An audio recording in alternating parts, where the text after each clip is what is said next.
रोज का वचन। रोज के वचन में आपका स्वागत है। दिन 198। आमोस भविष्यवक्ता की पुस्तक अध्याय 5। आमोस भविष्यवक्ता की पुस्तक अध्याय 5। हे इस्राएल के घराने, इस विलाप के गीत के वचन सुनो जो मैं तुम्हारे विषय में कहता हूँ कि इस्राएल की कुमारी कन्या गिर गई और फिर उठ न सकेगी।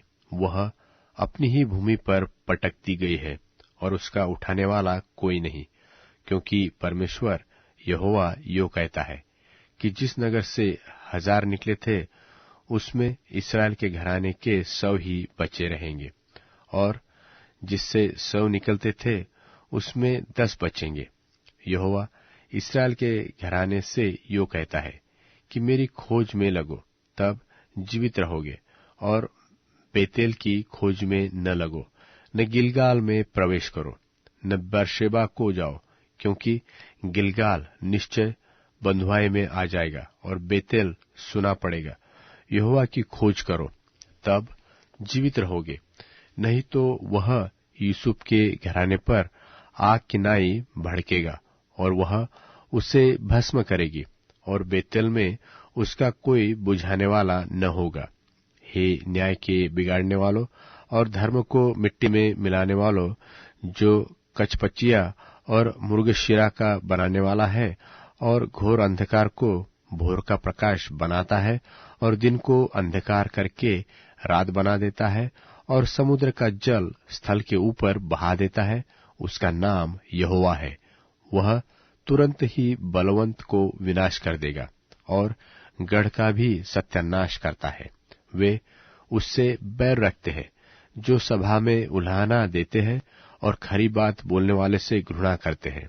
तुम जो कंगाल को लताड़ा करते और भेंट कहकर उनसे अन्न हर लेते हो, इसलिए जो घर तुमने गढ़े हुए पत्थरों से बनाए हैं उनमें रहने न पाओगे, और जो मनभावनी दाख की बारियां तुमने लगाई है उनका दाख मधु पीने न पाओगे, क्योंकि मैं तो जानता हूं कि तुम्हारे पाप भारी है।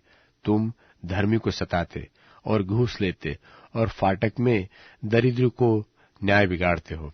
समय तो बुरा है, इस कारण जो बुद्धिमान हो वह ऐसे समय चुपका रहे। हे लोगों, बुराई को नहीं भलाई को ढूंढो, ताकि तुम जीवित रहो और तुम्हारा यह कहना सच ठहरे कि सेनाओं का परमेश्वर यहोवा हमारे संग है।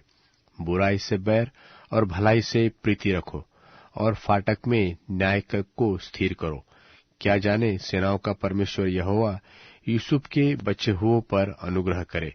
इस कारण सेनाओं का परमेश्वर प्रभु यहोवा यो कहता है कि सब चौकों में रोना पीटना होगा और सब सड़कों में लोग हाय हाय करेंगे, और वे किसान विलाप करने को और जो लोग विलाप करने में निपुण हैं वे रोने पीटने को बुलाए जाएंगे, और सब दाख की बारियों में रोना पीटना होगा।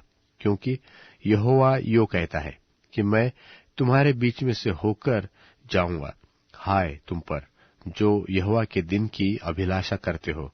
यहोवा के दिन से तुम्हारा क्या लाभ होगा? वह तो उजियाले का नहीं अंधियारे का दिन होगा।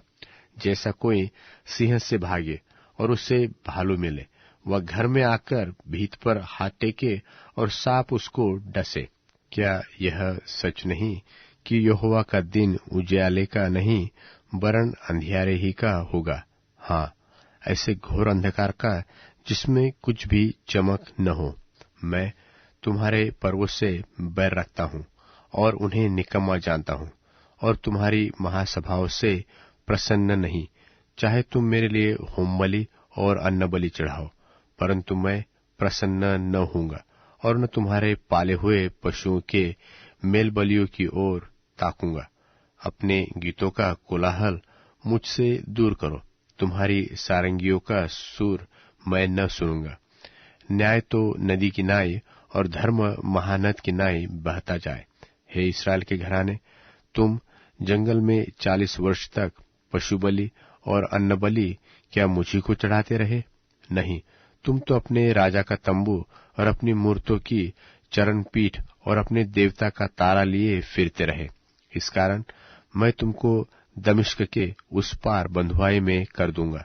सेनाओं के परमेश्वर यहोवा का यही वचन है।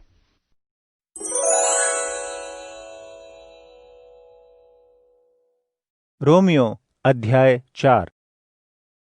सो हम क्या कहें?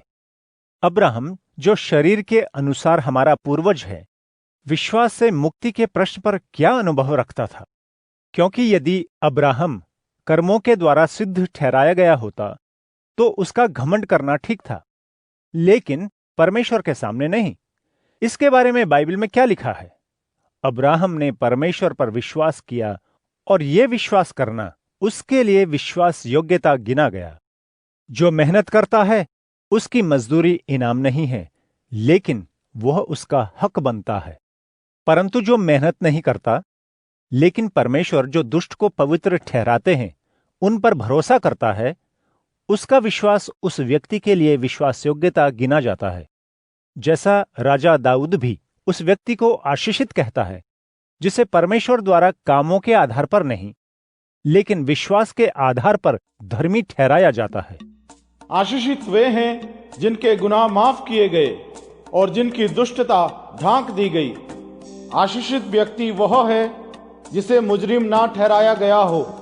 क्या इस वचन से सिर्फ खतना वाले ही आशीष पाते हैं या बिना खतना वाले भी?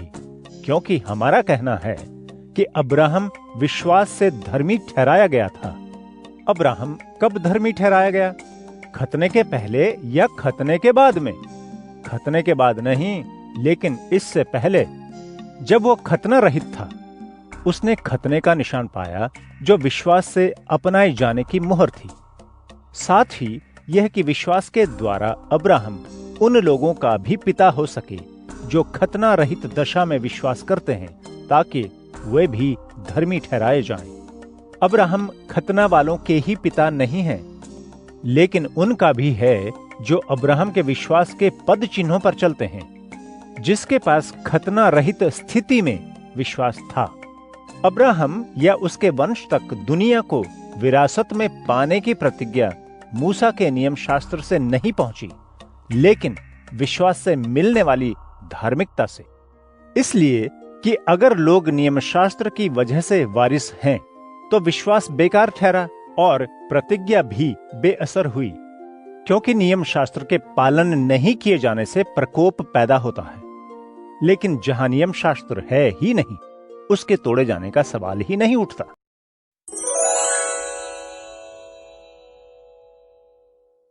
अध्याय 86। परमेश्वर की सतत कृपा के लिए प्रार्थना। हे प्रभु, मेरी बात पर कान दे और मुझे उत्तर दे, क्योंकि मैं पीड़ित और दरिद्र हूँ। मेरे प्राण की रक्षा कर, क्योंकि मैं तेरा भक्त हूँ। अपने सेवकों को, तुझ पर भरोसा करने वालों को बचा। तू ही मेरा परमेश्वर है। हे स्वामी, मुझ पर कृपा कर, क्योंकि मैं दिन भर तुझको पुकारता हूँ। हे स्वामी, अपने सेवक के प्राण को आनंदित कर, क्योंकि मैं तेरा ही ध्यान करता हूँ। हे स्वामी, तू भला और क्षमाशील है। तेरी दुहाई देने वालों के लिए तू करुणा सागर है। हे प्रभु, मेरी प्रार्थना पर ध्यान दे, मेरी विनती को, पुकार को सुन। मैं अपने संकट के दिन तुझको पुकारता हूँ, क्योंकि तू मुझे उत्तर देता है। हे स्वामी, देवताओं में न तुझ जैसा कोई है और न तेरे जैसे कार्य किसी और के हैं।